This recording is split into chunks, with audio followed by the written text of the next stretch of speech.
Okay, today guys, we are going to be going with a bit of a different video. Now, I know a lot of people you love Earl, and Earl's not going anywhere, but I wanted to bring you another one of my passions. And one of my passions is cooking. And so I was talking with my buddy Doc, and it was like, Patrick, why don't you put these videos on your main channel instead of this one with only 11 subscribers? And I was like, Doc, you have a good point there. Let me give that a shot and see how that goes. So this is me seeing if y'all like them. I'm going to be throwing my cooking videos on here. If you'd like to go back and take a look at some of my other ones, they are just right over there at Southern Gears Cooking. But yeah, let's get into the video. As I was saying, this is going to be a very simple red beans and rice recipe. I actually got this recipe just off the internet. I don't remember where. It was one of those food blogs. But let's chop up these here. Wait, where'd they go? Hold on one second. Oh, hey, look, they're already chopped. Well, so we have a sweet onion and a bell pepper, red bell pepper. We're gonna go over here and try and cook them up. That was really weird, guys. I've never. So, yeah, we're gonna go with a little bit of virgin olive oil while I think about my house being haunted, and then we're gonna turn up the heat to about a medium high.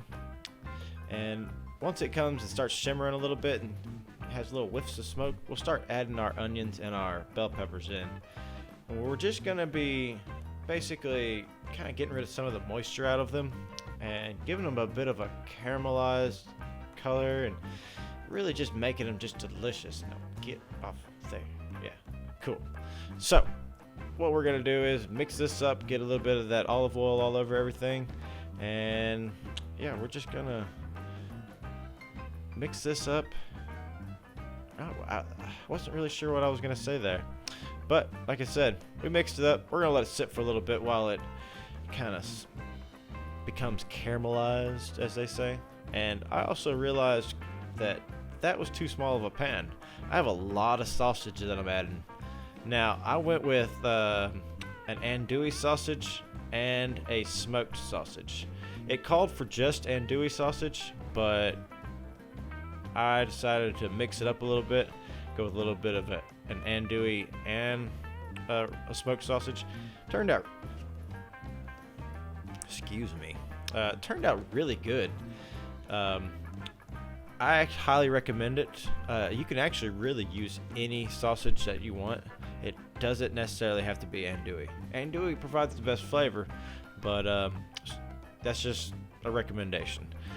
Now what we're going to do here is I want to let this sit until it gets the brown bits on the sides. But first, we need to go ahead and add a little bit of this here Tony Chachere's so that we can get this thing spiced just right. Because I don't know what kind of red beans and rice there is when there ain't no Tony Chachere's up in there.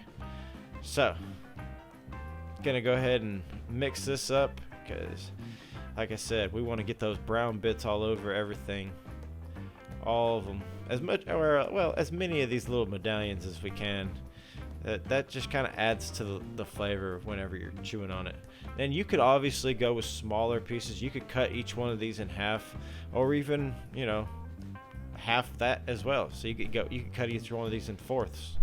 Let's go ahead and add in these onions now that we've got the sausage cooked up, and we're gonna go ahead and let these cook for a little bit longer with the sausage.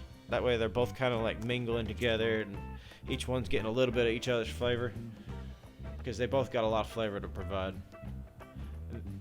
Then, so the recipe actually called for 3 cups of water, but I was like, nah, 3 cups of chicken broth would be so much better. And you like that, slow-mo? But we're going to go ahead and add in 2 cans of diced tomatoes with chilies. This is basically Rotel. So if you can't find Rotel, or if you don't want to spend the, I think they're like 75 cents per can of Rotel, where these are like 50 something cents. I'm not exactly sure on that. They're a little bit cheaper, but they're the exact same thing.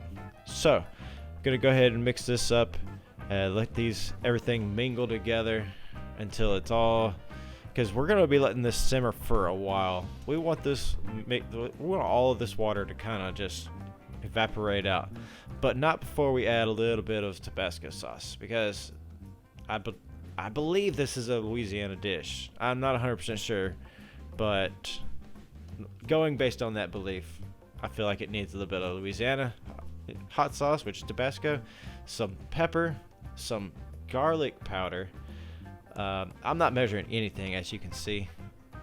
It's kind of funner when you don't measure. So then we're going to go with some black pepper, and we're going to go with a little bit of white pepper. I like some white pepper. I don't know why. It's just good. And don't forget to be cooking your rice, by the way. Just follow the instructions. And a little bit of oregano.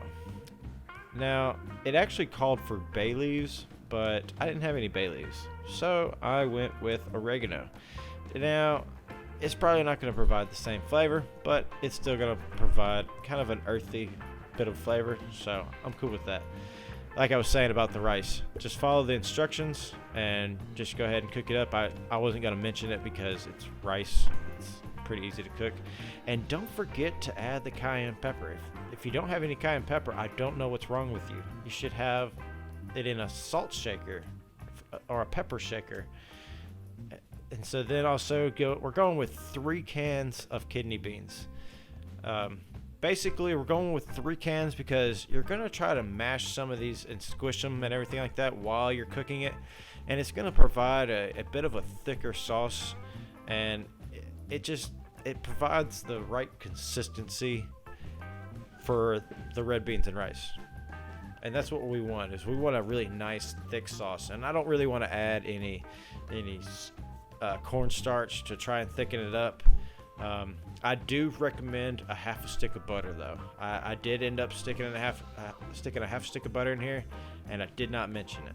Now, after about 30 minutes, it's gotten better, and you could totally eat it at this point, but it's not quite thick enough where I want it. So we're gonna let it sit for just a little bit longer until it gets down to just the right, like just like that. Now, as you can see, it no longer just flows, it just kind of falls, and it's just so much more thicker. Now, in all honesty, I forgot to record right after I got done doing this because I was so hungry that I just ate it and my camera died. But it's okay, because the next day I plated up a nice bowl for you. As you can see, I got it with the rice and everything, and let me say, this is absolutely delicious. I fully recommend you trying this dish out. It was very simple. If you're looking for measurements, I'll throw it in the description.